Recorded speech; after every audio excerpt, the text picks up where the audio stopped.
During my annual review, my wife's dad, the CEO, Jim Tanner, said, "We're cutting your salary in half. Take it or leave it." I said, "I understand. When does this take effect?" Immediately, he smirked. I nodded and said, "Perfect timing." He had no idea that I'd already been recruited by his biggest competitor. You know that feeling when you walk into a room and instantly know you're about to get screwed? Yeah, well, welcome to my Tuesday morning. The executive boardroom at Tanner Industries reeked of polished oak and that burnt coffee smell that comes from leaving the pot on since 6 a.m. Real classy joint, this place. Nothing says, "We're successful," quite like furniture that costs more than most people's cars and coffee that tastes like it was filtered through an old gym sock. My father-in-law, Jim Tanner, CEO extraordinaire and professional pain in my ass, was already planted in his oversized leather throne when I walked in. This chair wasn't just furniture. It was a statement piece. The kind of chair that screams, "I own this place and everyone in it." Which, to be fair, he pretty much did. The man had built Tanner Industries from the ground up, turning a small logistics company into a regional powerhouse that moved everything from auto parts to industrial equipment. Respect where it's due, the guy knew how to run a business. Too bad, he was also a grade A manipulative bastard who treated family dinners like hostile takeovers. Jim didn't even look up from his paperwork when I took my seat across from him. Classic power move. Make the other guy wait while you shuffle through documents that probably say nothing more important than, "Remember to pick up dry cleaning." I'd been on the receiving end of this particular theater performance enough times to know the script. First, the uncomfortable silence. Then, the dramatic eye contact. Finally, the verbal gut punch delivered with all the warmth of a tax audit. "Marcus," he said, finally gracing me with his attention. His voice had that flat, emotionless quality that rich guys perfect when they're about to ruin someone's day. "Let's get straight to business." "Oh, here we go." I leaned back in my chair, mirroring his casual posture. After 15 years of dealing with Jim Tanner's corporate theater, I'd learned to play along. "Sure thing, Jim. What's on your mind?"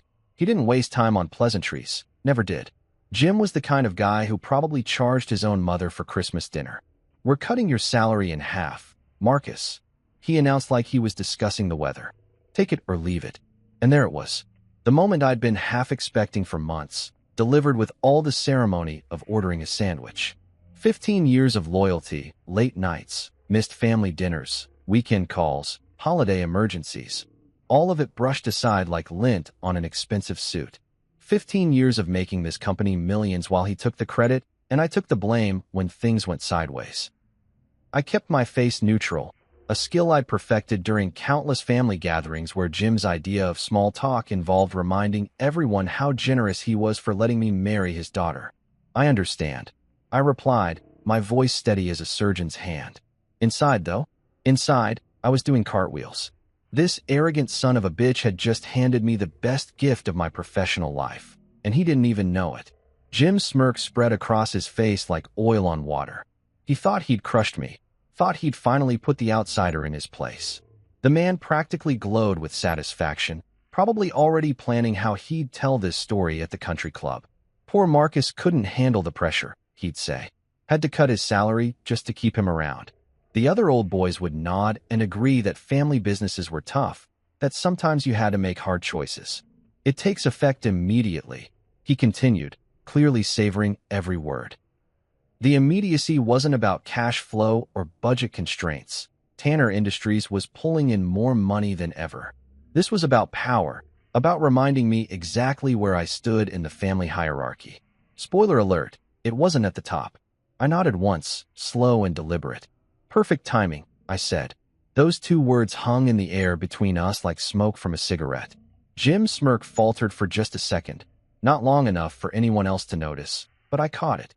He didn't know what I meant, and that little flicker of uncertainty was delicious. See, Jim Tanner might have been a business genius, but he'd made one crucial mistake. He'd underestimated me. For months, I'd been watching the cracks in his empire. Suppliers getting restless over delayed payments. Key clients grumbling about service issues.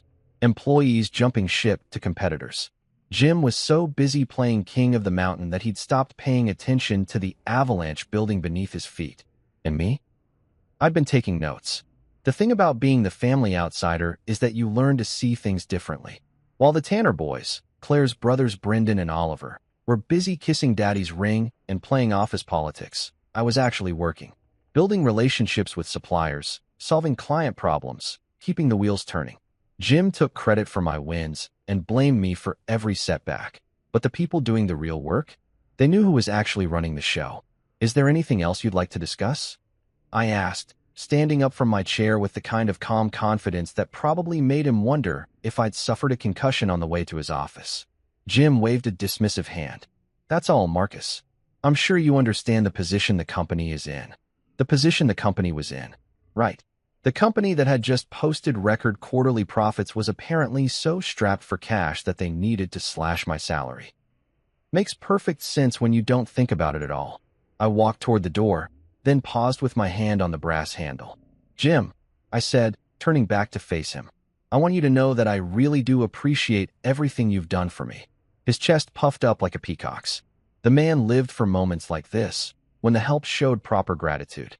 Well, Marcus, I've always tried to take care of family. Family. The word tasted like cheap wine and broken promises. I was family when he needed someone to clean up a client crisis at 2 a.m. on a Sunday. I was family when quarterly numbers needed massaging. But when it came time for credit or respect or basic human decency, suddenly, I was just the guy who married his daughter. Absolutely, I agreed. You've really opened my eyes to a lot of things. Jim nodded sagely, completely missing the double meaning. For a smart businessman, the guy had a remarkable blind spot when it came to reading people. Maybe it came from 30 years of surrounding himself with yes-men and family members who depended on his approval for their livelihoods. As I walked out of his office, I pulled out my phone and scrolled to a contact I'd been avoiding for weeks. Lydia Wilkes, COO of Wilkes Global, Tanner Industries' biggest competitor and biggest pain in Jim's ass. She'd been trying to poach me for months, making offers that would have made Jim's head spin. Up until today, I'd been playing the loyal soldier, the grateful son-in-law, the team player. But you know what they say about the best-laid plans of mice and megalomaniacal father-in-laws? Sometimes they blow up in your face in the most spectacular way possible. I typed out a quick message.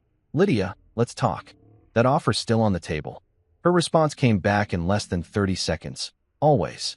When can you start? I looked back at Jim's office door, imagining him in there, probably already planning his next power play, secure in the knowledge that he'd put me in my place. Poor bastard had no idea that he'd just lit the fuse on his own empire. How about we discuss details over lunch? I typed back. I've got some interesting insights about market opportunities you might find useful. 3 dots appeared, then disappeared, then appeared again. Finally, I like where this is going. Noon at the Marriott downtown. Perfect, I replied. See you there. I slipped the phone back into my pocket and headed toward my office. Correction, my soon-to-be former office, with a spring in my step that hadn't been there in months. Jim Tanner thought he was playing chess while I was playing checkers. What he didn't realize was that I'd been playing an entirely different game all along. The elevator doors closed behind me, and I caught my reflection in the polished steel. For the first time in years, the guy staring back looked like someone who was about to win. Jim wanted to cut my salary in half. Fine. I was about to cut him out of the picture entirely. Game on, old man. Game on. Let me paint you a picture of my so-called perfect life before you start feeling too sorry for poor old Marcus getting his salary chopped in half. On paper. And trust me, Jim loved putting things on paper so he could frame them and hang them on his ego wall. I had it all. Executive Vice President of Operations, corner office with floor-to-ceiling windows overlooking downtown, company BMW that still had that new leather smell, and a salary that made my college buddies green with envy every time we grabbed beers. Oh, and I was married to Claire Tanner, the princess of the industrial supply kingdom. Blonde, beautiful, and born with a platinum spoon so far up her ass that she could taste the family crest. To everyone on the outside looking in, I was living the American dream with a capital D and a side of, how the hell did that guy get so lucky? Here's the thing about golden cages, though, they're still cages. And after 15 years of being the dancing monkey in Jim Tanner's three-ring circus, the gilding had worn pretty damn thin. Every single success I'd managed to pull off got twisted into some brilliant example of Jim's mentorship and guidance. Remember that Patterson Industries deal that saved our asses during the 2019 slowdown? The one where I spent 3 months schmoozing their purchasing director and basically lived in hotel conference rooms hammering out terms? Yeah, according to the company newsletter, that was all thanks to CEO Jim Tanner's strategic vision and leadership excellence. My name appeared in the fine print, if at all, usually somewhere between special thanks to the janitorial staff and don't forget to validate your parking. But every failure? Every client who walked away, every supplier who got pissy about payment terms, every time a delivery truck broke down in the middle of nowhere? That was all Marcus Sullivan, folks. Front page news, complete with a detailed analysis of my learning opportunities and areas for professional growth. Jim had turned blame shifting into an art form, and I was his favorite canvas. The worst part wasn't even Jim himself, although the man could give lessons on how to be a condescending prick to middle managers everywhere. No, the real knife in the back came from Claire's brothers, Brendan and Oliver. These two walking trust fund disasters looked at me like I was some kind of charity case who'd somehow conned his way into their exclusive club. Brendan, the older one, had all the business acumen of a decorative houseplant, but somehow held the title of Senior Vice President of Development. His idea of strategic planning involved expensive lunches and golf tournaments where he'd promise clients things that were physically impossible to deliver. Then guess who got to clean up the mess when reality came knocking? That's right, good old Marcus, the family problem solver. Oliver wasn't much better. Junior VP of Finance with a Harvard MBA that his daddy's donations had basically purchased for him. The kid could barely balance his own checkbook, but he sure could lecture me about fiscal responsibility and knowing my place in the organizational structure. Real rich coming from someone whose biggest professional achievement was not accidentally setting the office printer on fire. Family dinners were like psychological warfare disguised as pot roast and small talk. Picture this. Every Sunday at the Tanner estate, a sprawling monument to new money that looked like someone had thrown a colonial mansion and a McMansion into a blender.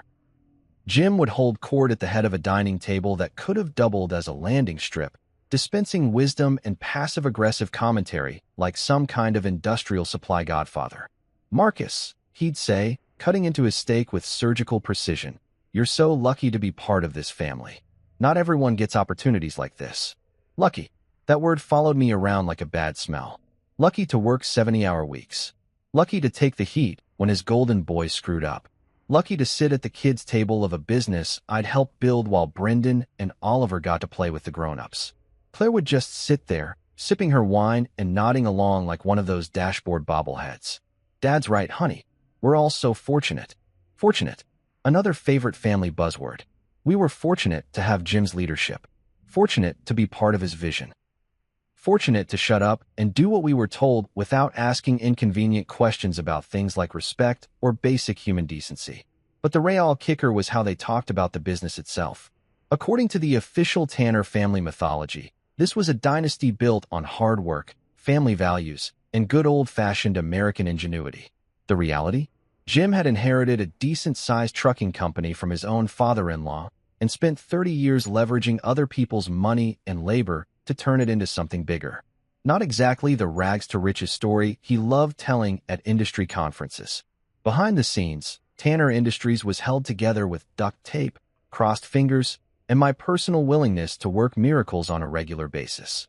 While Jim played golf with potential investors and the boys practiced their executive cosplay, I was the one actually keeping the trains running on time. Literally. We had a major rail contract that required precision timing. And guess who spent his weekends coordinating with freight schedulers? The funny thing about being treated like an outsider in your own family business is that it gives you a unique perspective on all the cracks in the foundation.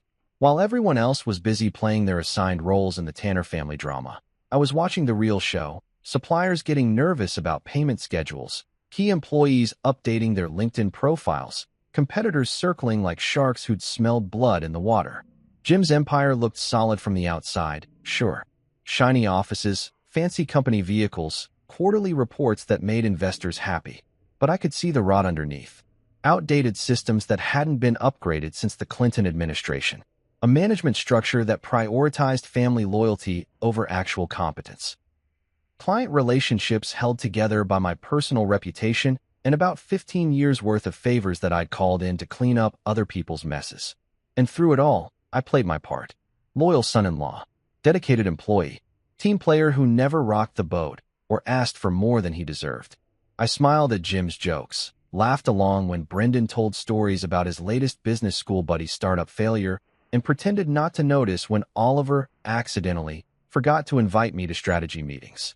But here's what none of them understood about Marcus Sullivan. I wasn't just some lucky bastard who'd married above his station. I was a guy who'd built his own reputation in this industry, one satisfied client and one successful project at a time. The relationships I'd developed, the trust I'd earned, the expertise I'd gained, none of that belonged to Jim Tanner or his precious family business. That was all mine. So when Jim delivered his little salary ultimatum with that smug expression he reserved for special occasions, I couldn't help but appreciate the irony. He thought he was cutting me down to size, putting me in my place, reminding me who held the real power in this relationship. What he'd actually done was hand me the perfect excuse to stop pretending I gave a damn about his approval. The man wanted to play hardball? Fine by me. I'd been warming up in the bullpen for 15 years, just waiting for my turn at bat. And Jim Tanner was about to learn the hard way that sometimes the guy you've been treating like hired help might just be the one person standing between your empire and total collapse. Perfect timing, indeed. The only question now was whether I wanted to watch his world burn slowly or just pour gasoline on the whole thing and enjoy the fireworks. Decisions. So here's the thing about timing. Sometimes the universe has a twisted sense of humor that would make a stand-up comedian jealous. 3 weeks before Jim decided to play salary limbo with my paycheck, I was sitting in my office on a perfectly ordinary Thursday afternoon, minding my own business and trying to figure out why our Springfield warehouse kept losing inventory like it was going out of style. That's when my phone rang with a number I didn't recognize.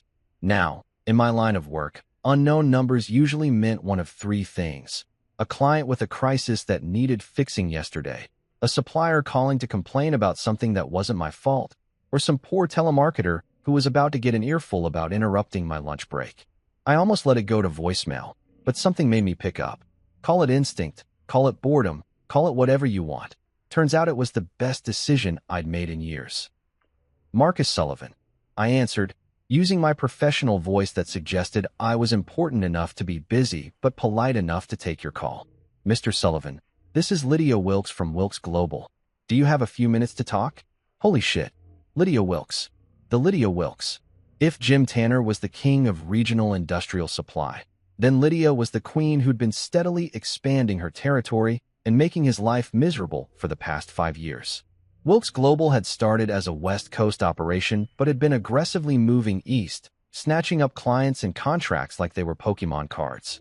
Jim mentioned her name at board meetings the way normal people talked about root canals, with obvious pain and a desperate desire for the whole thing to be over. I've got time, I said, suddenly a lot more interested in this conversation than my missing inventory reports. Her voice was smooth, professional, with just a hint of that California confidence that comes from building an empire in one of the most competitive markets in the country. I'll cut right to the chase, Mr. Sullivan. We've been watching your work at Tanner Industries for quite some time. Your reputation in this industry speaks for itself. My reputation. Not Jim's reputation, not the Tanner family legacy, my reputation. When was the last time someone at Tanner Industries had acknowledged that I might actually be good at my job? I'd been there so long that I'd started to wonder if my professional identity had completely merged with Jim's son-in-law who does things. That's very flattering, I replied, leaning back in my chair. What exactly can I do for you, Ms. Wilkes? Call me Lydia. And actually, it's more about what we can do for you. I'm calling because Wilkes Global is planning a major expansion into the Midwest market, and we want someone with your experience and connections to lead the initiative. Lead the initiative. Not assist with, or support, or help implement, lead. As in, be the guy making the actual decisions instead of the guy explaining why someone else's bad decisions weren't working out. The concept was so foreign after 15 years at Tanner Industries that I almost didn't know how to process it. That's interesting, I said, trying to keep my voice neutral while my brain started doing backflips. What would something like that look like? Lydia laughed, and it wasn't one of those fake corporate laughs that sound like someone practicing scales on a broken piano.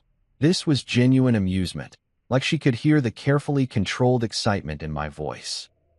Well, for starters, it would look like you having actual authority over your own projects. Revolutionary concept, I know. Full control over budget allocation, hiring decisions, strategic partnerships, the works. Full control. I'd forgotten what those words even meant. At Tanner Industries, my idea of full control was being allowed to choose which brand of coffee to order for the break room.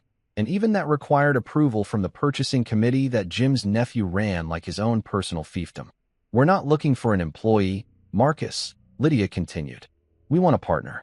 Someone who can build something from the ground up and has the experience to make it profitable from day one.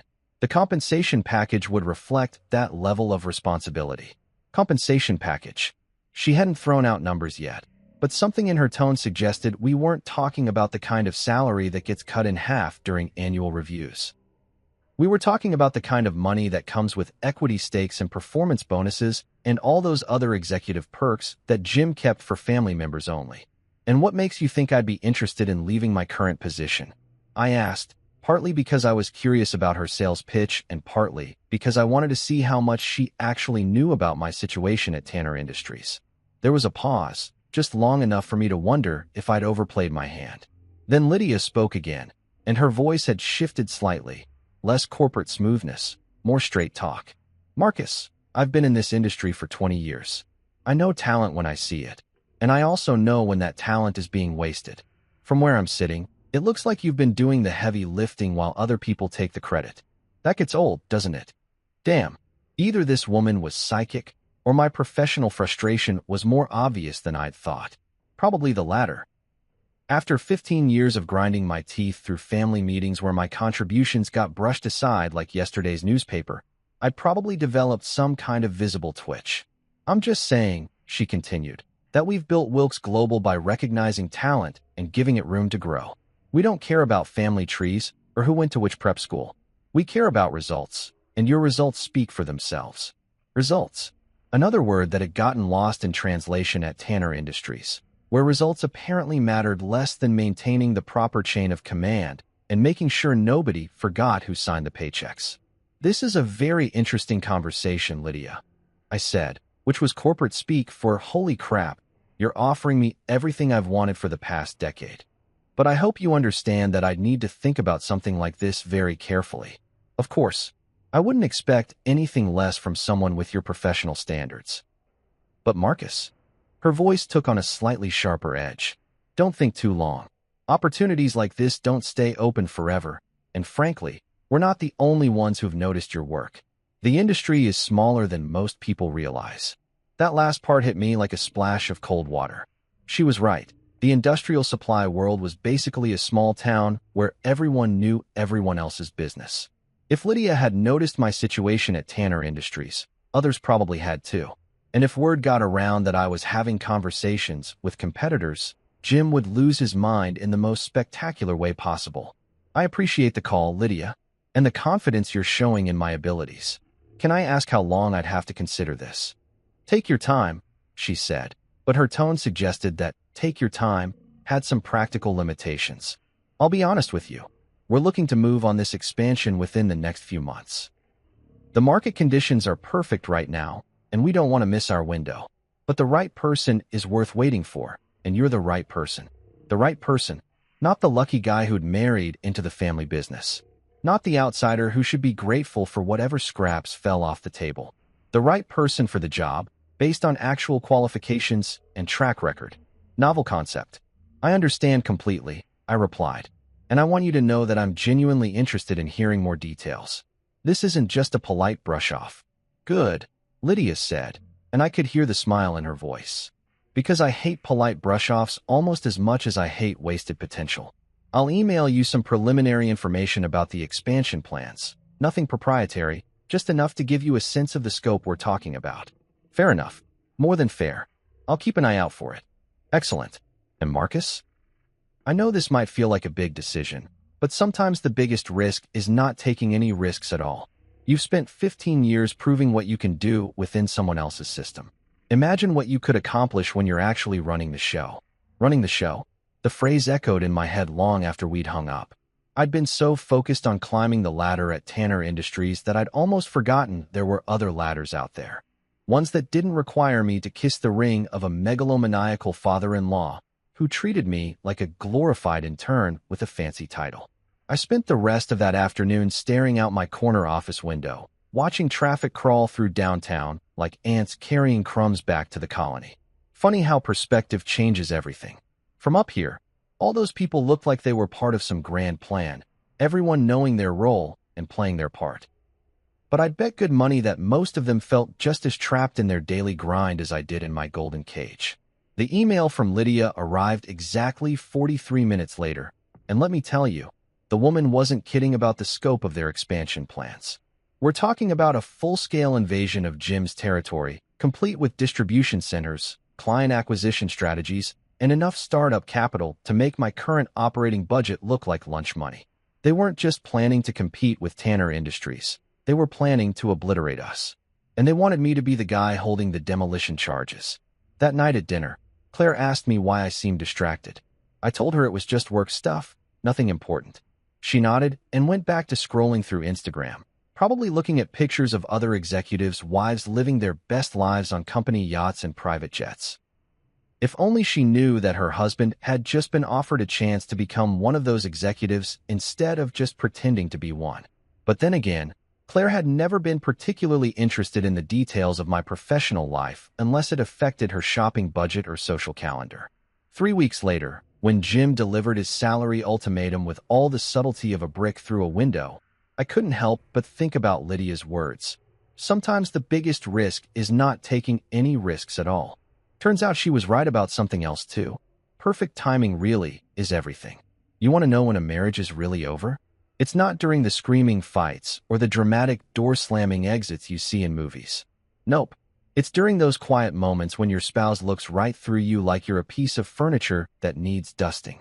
That's exactly what happened the night I came home to tell Claire about her daddy's little salary surprise. I walked into our McMansion, and yeah, I'm calling it a McMansion because that's exactly what it was, despite Claire's insistence on calling it our family estate, expecting at least some basic human sympathy. Maybe a "that sucks, honey," or "what the hell is dad thinking?" Hell, I would have settled for eye contact and a grunt of acknowledgement. What I got instead was Claire curled up on our oversized sectional sofa with a glass of Chardonnay that probably cost more than most people's car payments, scrolling through her phone like I was an Uber driver who'd just told her about traffic delays. "Hey babe," I said, loosening my tie and trying to sound casual. "How was your day?" "Fine," she mumbled without looking up. Her attention was completely absorbed by whatever was happening on her Instagram feed, probably checking out photos from her college roommate's latest vacation to the Hamptons or some influencer's sponsored post about skincare routines. You know, the really important stuff that requires laser focus. I poured myself a bourbon, the good stuff that Jim had given me for Christmas, probably so he could remind me later how generous he was, and sat down next to her. "So, I had an interesting meeting with your dad today." That got about half a second of eye contact before she went back to her phone. "Oh yeah? How's work going?" "How's work going?" Like I was some middle manager she'd met at a cocktail party instead of her husband of 12 years. "Well, funny you should ask. Your father decided to cut my salary in half." I expected shock, outrage, maybe even some choice words about her father's management style. What I got was Claire taking a sip of wine and shrugging like I'd just told her the mailman was running late. "Dad knows best," she said, still not bothering to look at me. "He's been running that company since before either of us was born. If he thinks this is necessary, then you'll adjust." "You'll adjust." Not, "we'll figure this out together," or "that seems unfair," or even "wow, that sucks." Just a casual dismissal wrapped up in blind family loyalty. Like I was some kind of financial inconvenience that could be solved with a little belt tightening and positive thinking. "Claire," I said, trying to keep my voice level, "we're talking about a 50% pay cut here. That's not exactly adjusting the thermostat. That's restructuring our entire lifestyle." She finally looked up from her phone, and for a hot second, I thought maybe we were going to have an actual conversation. Instead, she gave me that patronizing smile she'd perfected at charity luncheons. "Marcus, you're being dramatic. Dad wouldn't do anything that wasn't in the best interest of the company. And what's good for the company is good for our family." What's good for the company is good for our family. Jesus Christ, she sounded like a corporate press release with better hair. I married Claire Tanner thinking I was getting a partner, someone who'd have my back when things got tough. What I'd actually gotten was Jim's press secretary with benefits. Besides, she continued, settling back into her phone-scrolling position, it's not like we're going to be living on food stamps. You still make more than most people. Most people. There it was, the classic rich person's perspective that completely missed the point. Sure, even with the pay cut, I'd still be making decent money. But that wasn't what this was about, and the fact that she couldn't see that told me everything I needed to know about where her priorities lay. I went upstairs to change out of my work clothes, and that's when I made the mistake of checking my phone. There was a notification from a group chat that I wasn't supposed to be part of. One of those family threads that Claire's brothers use to coordinate their weekend plans and share inside jokes. Somehow, I'd gotten added to it months ago, probably by accident, and nobody had bothered to remove me. Usually, I ignored it because listening to Brendan and Oliver plan their golf outings was about as exciting as watching paint dry in slow motion. But tonight's conversation was different. Tonight, they were talking about me. Brendan, did you guys hear about Marcus getting his salary cut? Faced with tears of joy. Oliver, Dad finally put him in his place. About time someone reminded Charity Case Marcus where he stands in the family hierarchy. Brendan, think he'll quit? Crossed fingers. Oliver, doubt it. Where else is he going to make that kind of money? Dad's got him by the balls, and he knows it. Brendan, true. Plus Claire would never leave the family. Marcus is stuck whether he likes it or not. Charity Case Marcus. That's what they call me behind my back. 15 years of working my ass off, 15 years of making their family business more profitable, 15 years of showing up and doing the job. And to them, I was still just the charity case who'd gotten lucky enough to marry their sister. I sat on the edge of our king-sized bed, staring at that group chat until the words started blurring together. The worst part wasn't even the insults. I'd suspected for years that this was how they really felt about me. The worst part was the casual assumption that I was trapped, that I had nowhere else to go, that I'd just sit there and take whatever they dished out because I needed them more than they needed me. Claire walked into the bedroom about an hour later, fresh from what I assumed was her nightly routine of liking Instagram posts and texting her book club friends about whatever they pretend to read this month. She glanced at me sitting there with my phone in my hands and must have noticed something in my expression. "What's wrong now?" she asked, and I swear to God, she made it sound like I was a car that kept making weird noises despite multiple trips to the mechanic. I showed her the group chat. "Your brothers have some interesting thoughts about your husband." She read it over, and for a moment, just a moment, I thought I saw something like embarrassment flash across her face. But then she handed my phone back and shrugged. "They're just blowing off steam, Marcus. You know how boys are." Boys. These weren't boys. They were grown men in their 30s who held executive positions at a major company. But in Claire's world, apparently, casual cruelty was just boys being boys, and I was supposed to laugh it off like some good-natured hazing ritual. "Claire, they call me a charity case. Your own brothers think your husband is basically a leech who married into money." She sat down at her vanity and started her nighttime skincare routine, addressing my reflection in the mirror instead of actually looking at me. "Marcus, you're being too sensitive. Family teases each other. It doesn't mean anything. Family teases each other. Right? Because nothing says loving family banter quite like calling someone a charity case and betting on whether they'll have the dignity to quit their job. Besides," she added, smoothing some kind of anti-aging cream under her eyes, "you did marry into this family. That's not exactly a secret. And Dad has been incredibly generous with you over the years. Maybe instead of getting upset about silly text messages, you should focus on showing him that you deserve his continued support." Deserve his continued support. Like I was some kind of dependent relative instead of the guy who'd been keeping his business running smoothly while his sons played office and learned important executive skills like expense account management and recreational golf.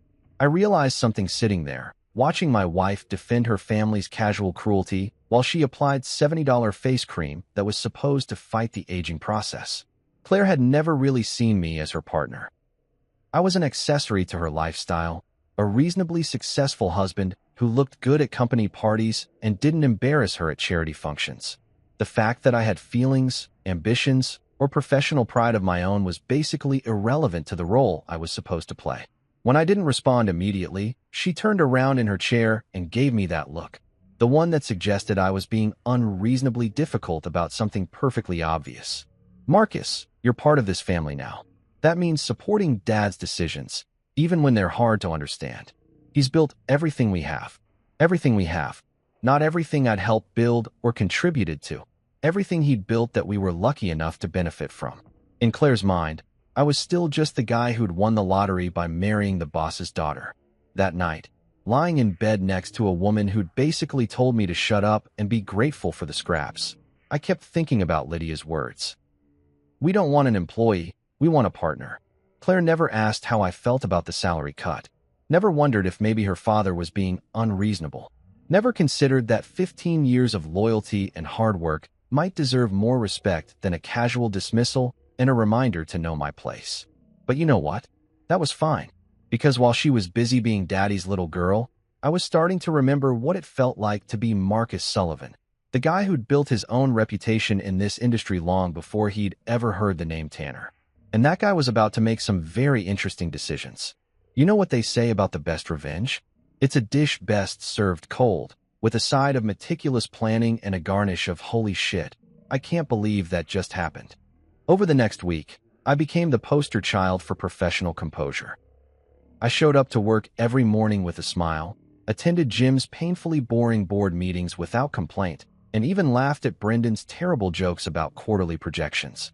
To anyone watching, I was the model employee gracefully accepting his reduced circumstances. What they couldn't see was the spreadsheet I was building at home every night, my own personal exit strategy disguised as a simple contact list. Names, phone numbers, email addresses, contract dates, personal details about kids and spouses, and vacation plans. 15 years of relationship building doesn't just disappear because your father-in-law decides to play power games with your paycheck. Take Danny Morrison, for example, head of procurement at Morrison Logistics, one of our biggest clients. Most people saw Danny as just another suit with a purchase order, but I knew he was a divorced dad of twin girls who coached Little League on weekends and had been looking for a more reliable supplier ever since his ex-wife moved to Phoenix with the kids. We'd grab lunch every couple months, and he'd always end up talking about how Tanner Industries was solid, but sometimes slow to adapt to changing market conditions. Marcus, he'd said during our last lunch, picking at his club sandwich like he was defusing a bomb. You guys do good work, don't get me wrong. But sometimes I feel like I'm dealing with a company that's stuck in 1995. Everything takes 3 approval levels and a committee meeting just to change the color of the delivery truck.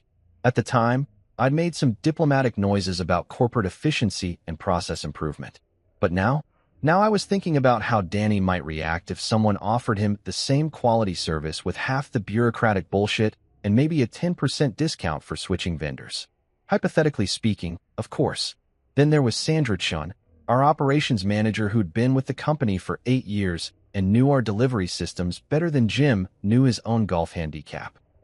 Sandra was sharp, efficient, and completely wasted at Tanner Industries, where her suggestions for process improvements usually got buried under layers of, "That's not how we've always done things, and let's table this for the next quarterly review."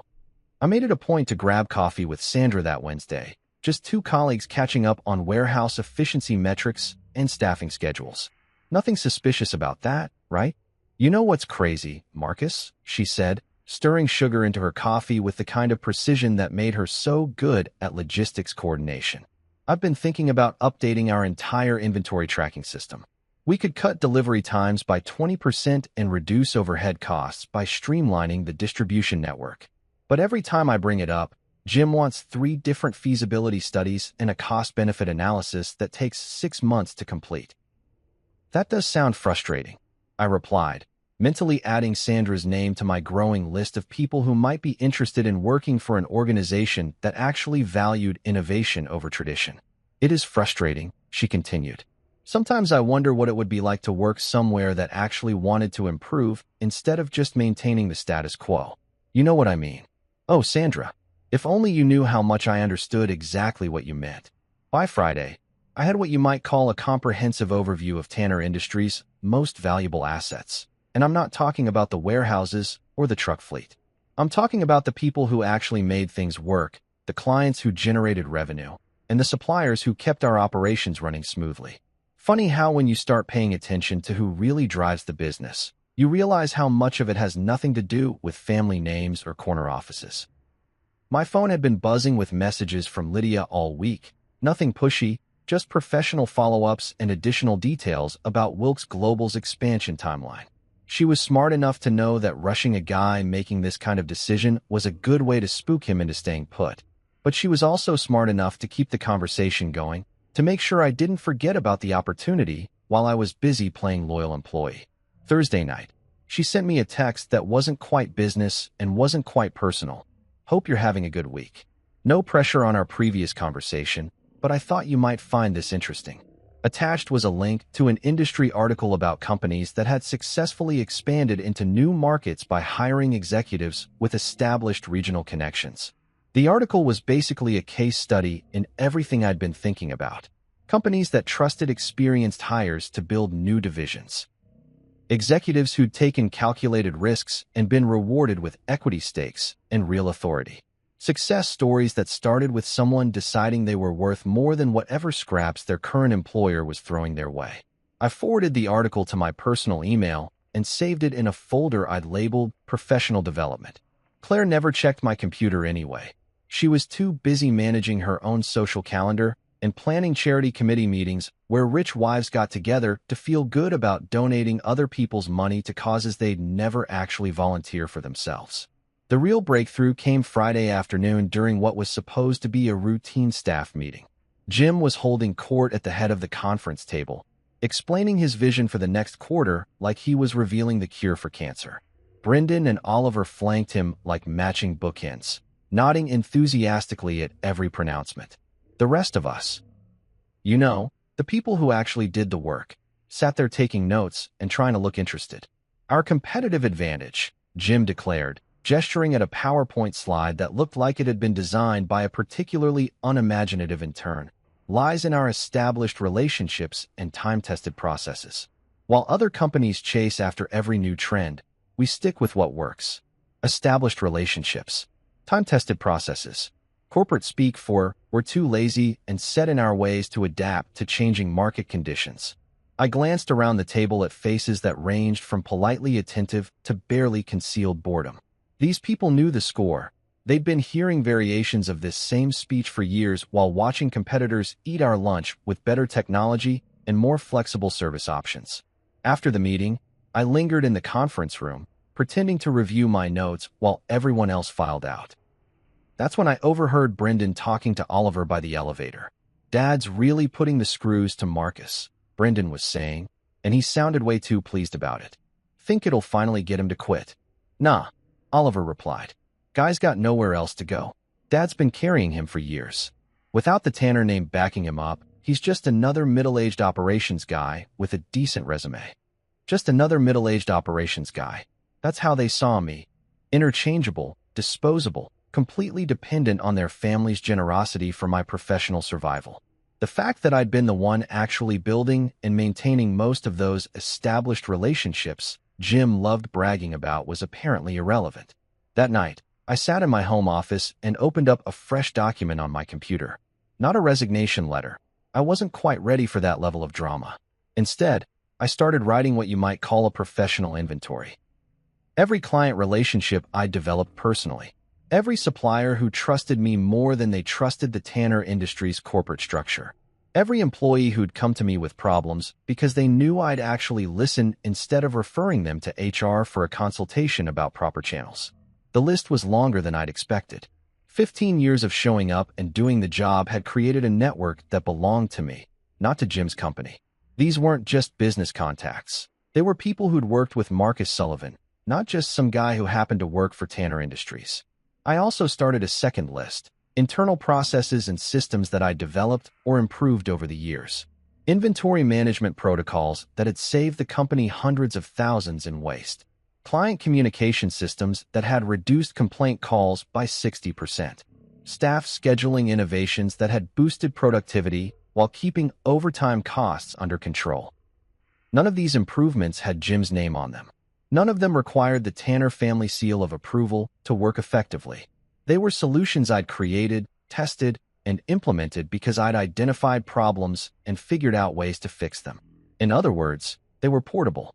Around midnight, my phone buzzed with another message from Lydia. I know you're still considering our conversation, but I wanted you to know that the timeline for this expansion is firming up. We're looking at a January launch, which means we need our leadership team in place by December. Just wanted to keep you in the loop. January launch. December deadline. That gave me about 8 weeks to make a decision that would completely reshape my professional life. 8 weeks to figure out whether I wanted to spend the next 15 years watching Jim and his sons run their company into the ground while I played the role of grateful family retainer, or whether I was ready to bet on myself for once. I typed back, "Thanks for the update. I appreciate you keeping me informed about the timeline. This is definitely something I'm taking seriously." Her response came back within minutes. "Good. Because seriously, Marcus, you're exactly what we need for this expansion. We're not just offering you a job. We're offering you a chance to build something. Build something. Not maintain something that someone else had built. Not protect something from changing market conditions. Build something new, from the ground up, with my own vision and strategy." I closed my laptop and headed back to bed, where Claire was already asleep, probably dreaming about whatever rich wives dream about. Designer handbags, maybe, or charity galas where she could wear expensive dresses and tell people about her husband's important job at Daddy's company. Tomorrow, I'd go back to playing my role. Loyal employee, grateful son-in-law, team player who knew his place in the family hierarchy. But tonight, for the first time in years, I was planning my own future instead of just accepting whatever Jim Tanner decided it should be. And it felt pretty damn good. Leading a double life is way more exhausting than Hollywood makes it look. Trust me on this one. For the past month, I'd been Marcus Sullivan, dutiful Tanner Industries employee by day, and Marcus Sullivan, secret weapon of Wilkes' global expansion by night. It was like being a corporate superhero, except instead of fighting crime, I was plotting the systematic dismantling of my father-in-law's business empire. Not exactly the origin story you see in comic books, but hey, we all have our calling. My official cover story was Bulletproof, Special Projects. 2 words that could mean absolutely anything and nothing at the same time. When Jim asked what I was working on, I'd throw around terms like operational efficiency analysis and long-term strategic assessment. Corporate buzzword bingo at its finest. The beautiful thing about special projects is that they're supposed to be confidential, which meant I could disappear for hours at a time without anyone asking too many questions. What I was actually doing was spending quality time at Wilkes' global headquarters, a sleek glass tower downtown that made Tanner Industries offices look like a strip mall from the 1980s. Everything about the place screamed modern efficiency.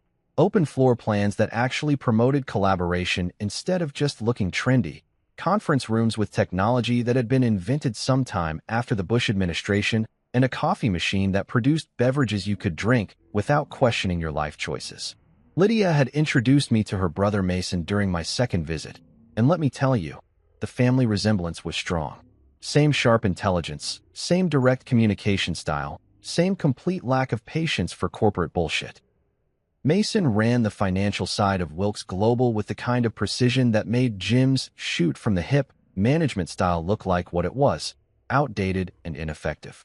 "Marcus," Mason had said during our first real strategy session, "we've been watching Tanner Industries for years, and honestly, we've been waiting for them to implode. The only thing that's kept them competitive is you. Me. Not the Tanner family legacy, not Jim's visionary leadership, not Brendan and Oliver's Harvard MBAs that their trust funds had basically purchased. Just me, doing the actual work while everyone else took credit for it. We think there's a window here," Lydia had added, spreading out market analysis reports across the conference table like she was planning a military campaign. Tanner Industries has been coasting on established relationships for years, but those relationships are starting to fray. Clients are getting frustrated with slow response times and outdated systems. Suppliers are tired of dealing with bureaucratic approval processes that take forever. She was right, and I had the inside information to prove it. Danny Morrison at Morrison Logistics had been dropping hints for months about looking for alternative suppliers. Peterson Manufacturing was getting pissy about delivery delays that Brendan kept promising to fix but never actually addressed. Even our longest-standing accounts were starting to ask pointed questions about whether Tanner Industries was still the right fit for their evolving needs. The thing is, Mason continued, we can't just waltz into their territory and expect to steal clients based on our good looks and winning personalities.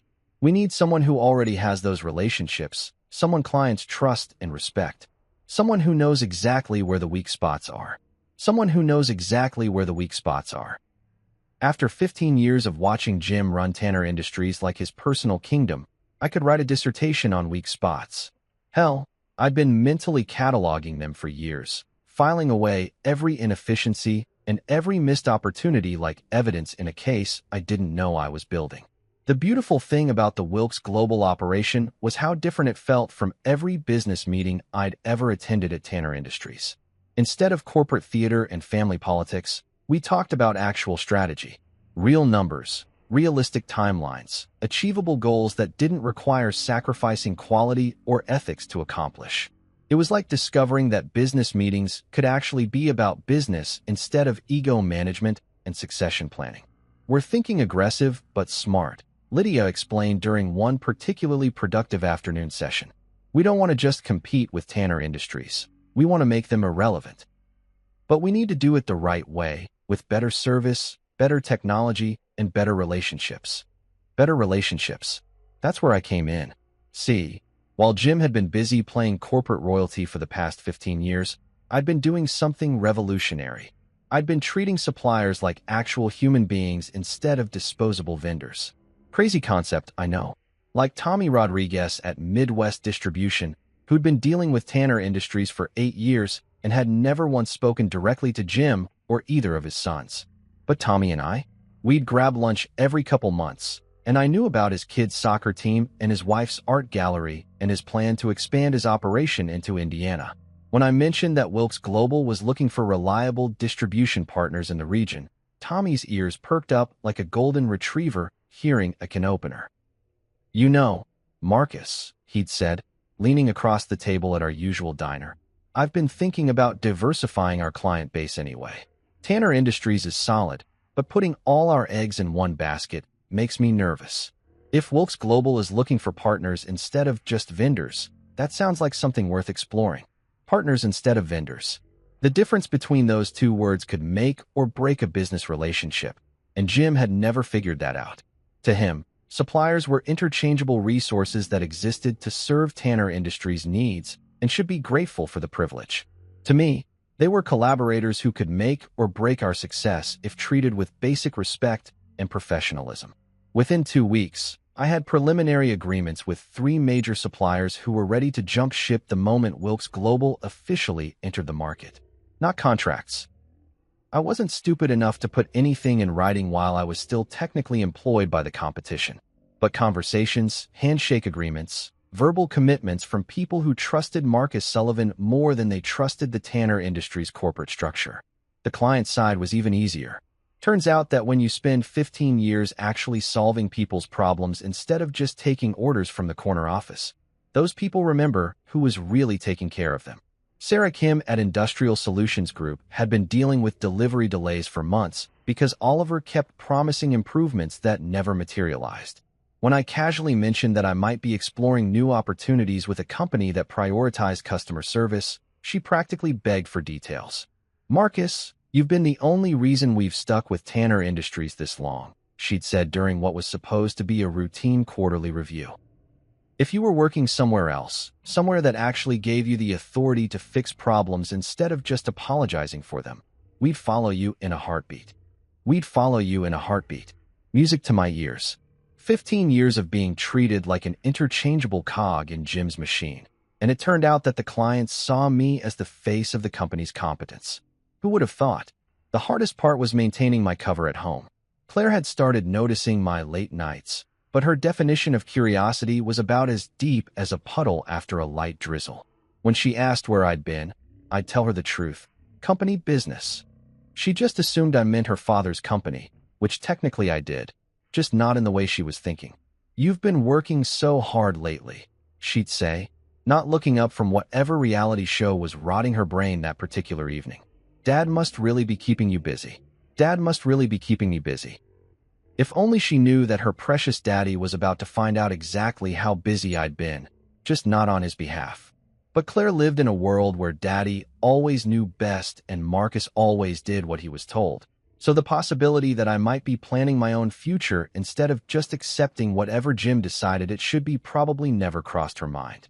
The funniest part was watching Jim's reaction to my sudden compliance. For weeks, I'd been the model employee, showing up early, staying late, attending every meeting I was invited to, laughing at his jokes, and nodding along with his strategic vision like it was handed down from Mount Sinai. He was so pleased with himself for putting me in my place that he actually started treating me better, like a pet that had finally learned to heel. "You see, Marcus," he'd said after one particularly productive board meeting where I'd presented quarterly numbers without a single complaint about budget cuts or resource limitations. "This is what happens when everyone knows their role and focuses on doing their best work. Maybe this salary adjustment was exactly what you needed to reach your full potential." My full potential? Right.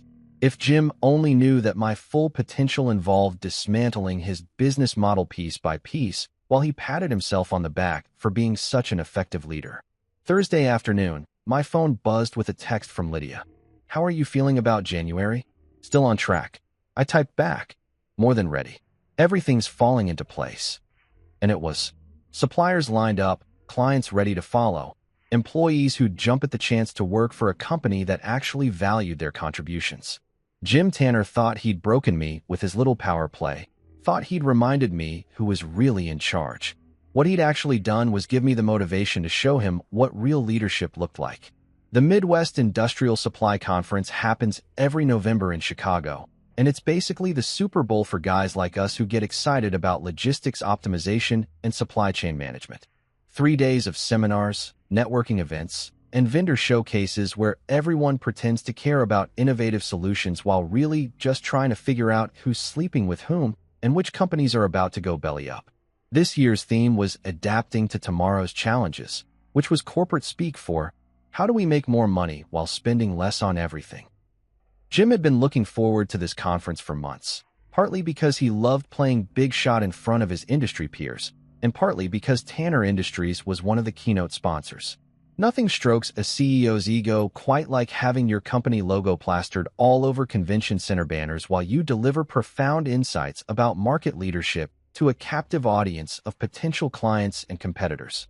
I'd attended this same conference for the past 8 years, usually as Jim's wingman, the loyal lieutenant who'd smile and nod while he took credit for operational improvements I'd actually implemented. This year was going to be different, though. This year, I was attending as myself, Marcus Sullivan, soon-to-be Director of Strategic Expansion for Wilks Global, though Jim didn't know that part yet. The plan was elegant in its simplicity. Lydia and Mason had secured a last-minute sponsor slot after another company pulled out due to budget constraints. Wilks Global would be announcing their Midwest expansion during the second day's keynote session, right after Jim finished his presentation about maintaining market leadership through traditional values. The timing wasn't accidental. Lydia had a flair for dramatic irony that I was really starting to appreciate. Wednesday morning, I sat in the audience watching Jim strut onto the stage like a peacock who'd just discovered mirrors. He was wearing his best power suit, the one that probably cost more than most people's monthly rent. And he had that confident swagger that comes from years of being told you're a business genius by people who depend on your approval for their paychecks. "Ladies and gentlemen," Jim began, his voice booming through the conference center's sound system, "I want to talk to you today about what it really means to build a lasting business in this industry." Oh, this was going to be good. I settled back in my seat, pulled out my phone, and started recording. Not for any malicious purpose, you understand, just for posterity. Sometimes you want to remember the exact moment when someone's hubris reaches peak altitude right before it comes crashing down to earth. Jim launched into his usual spiel about family values, time-tested principles, and the importance of staying true to your roots while lesser companies chased after flash-in-the-pan trends. He talked about Tanner Industries like it was some kind of industrial supply monastery where ancient wisdom was preserved and passed down through generations of enlightened leadership. "We don't follow market fads," he declared, clicking through slides that showed the company's steady growth over the past decade. "We set the standard that others try to follow." While our competitors are busy reinventing themselves every few years, we focus on what really matters: consistent service, reliable partnerships, and the kind of personal relationships that can't be replicated by corporate algorithms. Consistent service, reliable partnerships, personal relationships. I had to give him credit. The man could spin a narrative like a political campaign manager. He was basically taking credit for everything I'd been doing for the past 15 years while making it sound like it was all part of his master plan. The audience was eating it up, too. Heads nodding, scattered applause at all the right moments. That kind of polite enthusiasm that conference attendees perfect after years of sitting through presentations that range from mildly interesting to actively painful. Jim was in his element, the successful CEO sharing hard-won wisdom with the next generation of industry leaders. In conclusion, he said, building toward what I knew would be his trademark closing line: success in this business isn't about chasing every new opportunity that comes along. It's about building something solid, something lasting, something that will still be here when all the flash and glamour fades away. Tanner Industries has been that kind of company for 30 years and will be that kind of company for 30 more. The applause was enthusiastic, the kind of response that makes conference organizers happy and keynote speakers feel like they've just delivered the Gettysburg Address. Jim soaked it up like a sponge, probably already planning how he'd describe this triumph to Claire over dinner. The whole industry was hanging on my every word, he'd say. Standing ovation when I finished. Then the conference moderator stepped up to the microphone. "Thank you, Mr. Tanner, for those inspiring words about traditional business values. And now, we're pleased to welcome Lydia Wilkes, Chief Operating Officer of Wilkes Global, who'll be sharing some exciting news about expansion and innovation in our industry." I watched Jim's face change as Lydia walked onto the stage. The confident smile faltered just slightly. Not enough for most people to notice, but I'd been studying his expressions for 15 years. He knew Wilkes Global was his biggest competition, but he'd assumed they'd stay safely contained on the West Coast where they belonged. The fact that Lydia was here, at his conference, giving a presentation to his audience, was like finding out your ex-girlfriend was dating your boss. Lydia looked incredible up there, all confidence and professional authority in a charcoal business suit that probably cost more than Jim's, but somehow managed to look effortless instead of showy. She had that California executive energy, polished but not pretentious, successful without being arrogant about it. "Thank you all for being here today," she began, her voice carrying easily through the conference center. "I want to talk to you about something that's been on my mind lately: the difference between maintaining the status quo and actually leading industry change." Maintaining the status quo. I almost laughed out loud. She was basically taking everything Jim had just said about traditional values and stability and turning it into an argument for why those things were actually weaknesses in a changing market. Brilliant. At Wilkes Global, we believe that respecting the past doesn't mean being afraid of the future, Lydia continued. Which is why I'm excited to announce our expansion into the Midwest market, bringing innovative solutions and fresh perspectives to a region that's been underserved by companies stuck in yesterday's business models. I could practically feel the tension in the room ratcheting up a notch. This wasn't just a presentation anymore. This was a declaration of war, delivered with PowerPoint slides and a smile that could cut glass. Jim was sitting 3 rows ahead of me, and I could see his shoulders getting rigid as Lydia laid out Wilkes Global's expansion plans with the kind of detail that suggested they'd been working on this for months. Now, successful expansion isn't just about having a good business plan, Lydia said, advancing to her next slide. It's about having the right leadership team, people who understand the market, who have established relationships, and who share our vision for what this industry could become with the right kind of innovative thinking. This was it. My cue. I felt my heart rate spike as Lydia's eyes found mine in the audience. Which is why I'm thrilled to introduce you to our new Director of Strategic Expansion, someone many of you already know and respect for his contributions to this industry over the past 15 years. The room went dead silent as she gestured toward me. Please join me in welcoming Marcus Sullivan to the Wilkes Global team. I stood up, and I swear to God, you could have heard a pin drop in that conference center. 500 industry professionals, including every major player in the regional market, watching as I walked down the aisle toward the stage like I was heading to my own wedding. Except this time, I was marrying a company that actually wanted me instead of just tolerating my presence. The walk to the stage felt like it took forever and no time at all. I could see faces in the audience, surprise, confusion, some knowing smiles from people who'd apparently seen this coming. Danny Morrison looked like someone had just told him Christmas was being moved to July. Sandra Chun from my old department was grinning like she'd just won the lottery. And Jim? Jim looked like someone had just told him his house was on fire and his insurance had expired yesterday.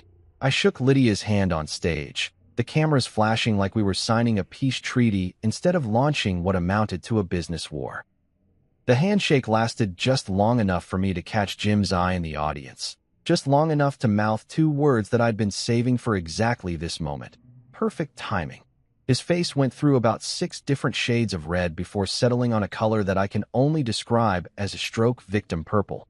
Brendan and Oliver were sitting next to him, looking like someone had just explained quantum physics using interpretive dance. The whole Tanner Industries delegation looked like they'd been hit by a truck that they never saw coming. But the best part wasn't Jim's expression or the gasps from the audience, or even the scattered applause from people who were probably just happy to witness some genuine conference drama.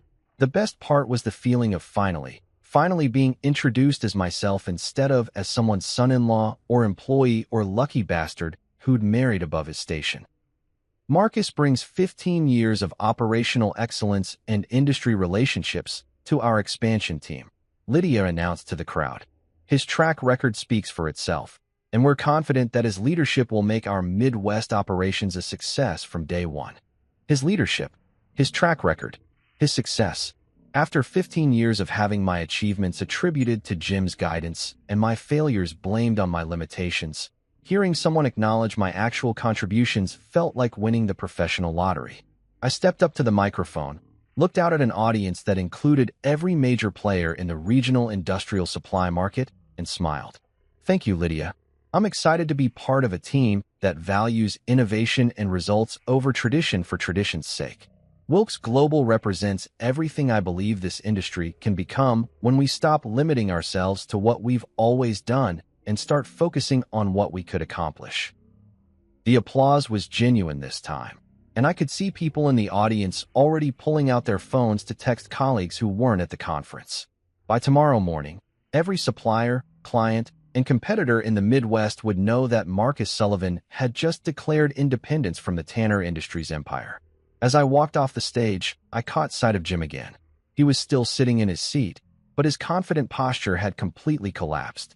The man who'd spent the morning talking about market leadership and lasting success looked like someone who'd just realized his empire wasn't as solid as he'd thought. Perfect timing, indeed. Ever watched a controlled demolition?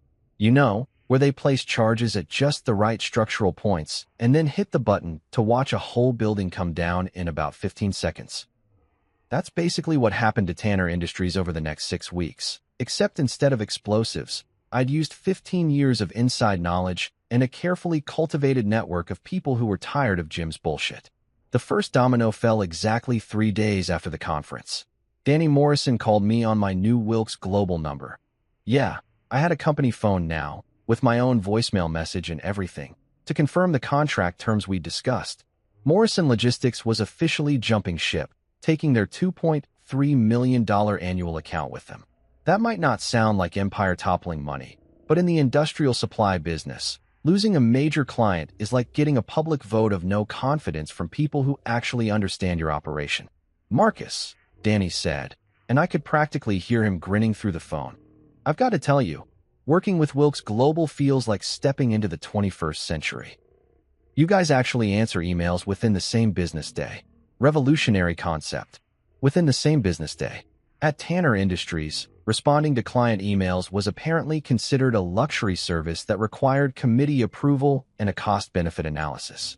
But at Wilks Global, we had this crazy policy called basic professional courtesy that seemed to really impress people. The second domino was Peterson Manufacturing, and that one was particularly satisfying because Oliver had been promising them improved delivery schedules for literally 8 months. 8 months of, we're working on it, and these things take time, and you have to understand our operational constraints. When I called Peterson's purchasing director from my new office to introduce myself as their new Wilks Global contact, the guy practically wept with relief. Marcus, thank God, he said. We were about to start looking for alternative suppliers anyway.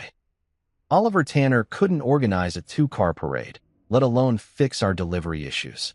Peterson Manufacturing, $1.8 million annually, gone. 2 major clients down, and Jim was probably just starting to realize that his perfect timing salary cut had some unintended consequences. But the real bloodletting started when word spread through the supplier network. Tommy Rodriguez at Midwest Distribution was the first to officially switch sides, and once he started talking to his buddies about how much better Wilkes Global was to work with, it was like watching dominoes fall in slow motion. Suppliers who'd been grumbling about Tanner Industries' payment delays and bureaucratic approval processes suddenly had a viable alternative that treated them like actual business partners instead of disposable vendors. Within 2 weeks, Tanner Industries was dealing with what Jim's emergency board meeting minutes probably described as supply chain disruptions due to external market factors. In reality, their suppliers were either jumping ship entirely or suddenly developing mysterious delays in fulfilling Tanner Industries' orders. Funny how that works when you spend years treating people like crap and then they find somewhere better to take their business. The employee exodus was even more entertaining to watch from the outside. Sandra Chun was the first to go, and let me tell you, losing her was like losing the engine that kept the whole operation running. Sandra knew every aspect of Tanner Industries' distribution network, from warehouse layout optimization to delivery route efficiency. When she gave her 2 weeks' notice, Jim tried to counteroffer with a promotion and a raise, but it was too little, too late. I appreciate the offer, Mr. Tanner, Sandra had told him during what I heard was a supremely awkward exit interview. But I've accepted a position with a company that values innovation over tradition. Sometimes you have to take risks to grow professionally. Sandra joined Wilkes Global as our operations coordinator, bringing with her a complete understanding of how to improve on everything Tanner Industries was doing wrong. It was like having a detailed blueprint of your competitors' weaknesses delivered directly to your planning committee. She wasn't the only one. Mike Chun from accounting, no relation to Sandra, despite the name, followed her out the door after 12 years with the company. Then Jennifer Walsh from client services, who'd been dealing with Oliver's incompetent management style for way too long. By the end of November, Tanner Industries had lost 6 key employees, and the remaining staff was starting to look around like passengers on the Titanic who'd just heard the word iceberg. The best part was watching Brendan and Oliver try to manage the crisis. These 2 geniuses, who'd never had to actually solve a business problem that couldn't be fixed with daddy's money or connections, were suddenly responsible for keeping operations running while their most experienced people headed for the exits. It was like watching teenagers try to perform brain surgery with tools they'd never seen before. During one particularly disastrous week, Oliver managed to lose a major shipment because he'd forgotten to coordinate with the trucking company about holiday scheduling. The client, Industrial Solutions Group, Sarah Kim's company, called to complain, and Oliver's brilliant solution was to blame the trucking company for not anticipating our needs, despite the fact that nobody had bothered to tell them about the shipment in the first place. Sarah called me that same afternoon, officially requesting to transfer her account to Wilkes Global. Marcus, I can't do business with amateurs, she said, and she sounded genuinely frustrated. Oliver Tanner just tried to explain to me how the trucking industry works, despite the fact that I've been managing logistics for 15 years. The kid is clueless. Sarah's account, $3.2 million annually. Another major client down, and we weren't even trying that hard. They were basically driving customers away with their own incompetence. Meanwhile, the local business press was starting to notice the pattern. The Chicago Business Journal ran a story titled Regional Supply Chain Shakeup as established players face new competition. The article didn't mention names, but anyone in the industry could read between the lines. Tanner Industries was bleeding clients and employees while Wilkes Global was aggressively expanding into their territory. By December, Jim had gone from confident industry leader to desperate damage control mode. He started calling emergency board meetings every other day, trying to figure out how to stop the hemorrhaging.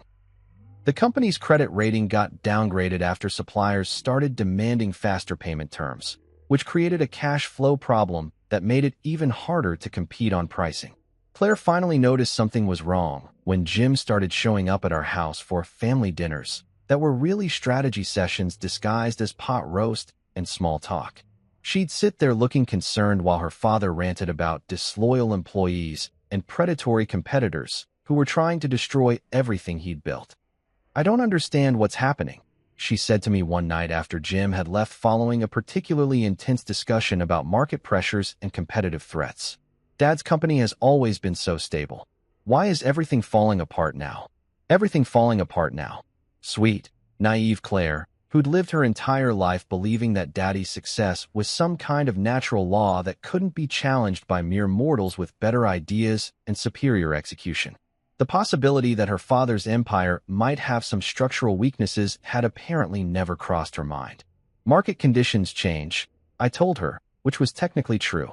"Sometimes companies that don't adapt get left behind." "But you work there," she said, like she was just remembering that her husband was employed by the company that was currently circling the drain. "Shouldn't you be helping Dad figure out how to fix this?" "Shouldn't I be helping Dad fix this?" "Right." Because clearly, my job as the loyal son-in-law was to sacrifice my own professional future to prop up Jim's ego and incompetent management style. The fact that I might have my own career goals and ambitions was apparently beside the point. "Claire," I said, choosing my words carefully, "your father made his position very clear when he cut my salary and excluded me from strategic planning meetings. He doesn't want my help. He wants my compliance." She stared at me like I'd just suggested we sell the house and join the circus. "Marcus, you're being ridiculous. Dad values your input. He's just under a lot of pressure right now." "Values my input?" Sure he did, which was why I'd been systematically excluded from every important decision for the past 2 months, while watching his golden boys run the company into the ground with their Ivy League business degrees and complete lack of real-world experience. The phone rang that night at 11:30, which was never a good sign. It was Jim, and he sounded like a man who'd just realized his house was on fire and the fire department was busy washing their trucks. "Marcus," he said, skipping any pretense of pleasantries, "we need to talk. First thing tomorrow morning." "Sure thing, Jim. Everything okay?" There was a pause long enough for me to imagine him sitting in his home office, staring at quarterly reports that probably looked like a crime scene. "We'll discuss it tomorrow. Just be there early." I hung up and smiled in the darkness of my bedroom. Jim Tanner, the man who'd spent 30 years telling everyone else how to run their businesses, was about to ask for help from the charity case he'd been trying to crush just 2 months earlier. This was going to be fun. 6 months later, I was standing in the main floor of Wilks Global's brand new Midwest distribution center, watching a team twice the size of my old crew at Tanner Industries move inventory with the kind of efficiency that would have made Jim's head explode. State-of-the-art tracking systems, automated sorting equipment, and employees who actually gave a damn about their jobs because they worked for a company that treated them like valuable assets instead of disposable resources. The irony wasn't lost on me. This facility was everything I'd tried to convince Jim we needed at Tanner Industries: modern, efficient, strategically located for optimal distribution coverage. I'd pitched similar upgrades to him at least a dozen times over the years, only to be told that if it ain't broke, don't fix it, and we've always done fine with our current systems. Well, congratulations, Jim. Your refusal to invest in the future had just handed your biggest competitor the blueprint for destroying your market share. Lydia found me by the main sorting station, where our new automated system was processing orders at about 3 times the speed of Tanner Industries' manual operation. She was holding a leather portfolio that looked expensive enough to feed a small family for a month, which probably meant good news for yours truly. "Marcus," she said, and her smile had that satisfied quality that comes from watching a plan come together perfectly. "I've got something for you." She handed me the portfolio, and inside was a contract extension that made my original Wilks Global offer look like pocket change. Director of Strategic Expansion was apparently just the entry-level position. The new title was Vice President of Regional Operations, with an equity stake that would make me a legitimate millionaire if the company's expansion continued at its current pace. "You've more than proven yourself," Lydia continued as I tried not to let my jaw hit the floor while reading the compensation details. "The Midwest expansion has exceeded every projection we made. We're 3 months ahead of schedule and already profitable. That doesn't happen by accident. No, it doesn't happen by accident. It happens when you hire people who actually know what they're doing instead of people who happen to share your DNA. Novel concept, apparently. The numbers were impressive enough to make even my accountant do a happy dance. We'd captured 60% of Tanner Industries' major accounts within 4 months, hired away their best employees, and established supply relationships that were going to be nearly impossible for them to compete with. When you treat suppliers like partners instead of peasants, funny thing, they remember that when it's time to choose sides. There's more, Lydia said, because apparently my day needed to get even better. Mason and I have been talking, and we want to offer you something that goes beyond this regional expansion. She pulled out another folder, and this one contained organizational charts for Wilks Global's entire operation. We're planning a national expansion over the next 2 years. Full coverage, coast to coast, taking on the big players in every major market. We want you to head up the whole operation. Head up the whole operation.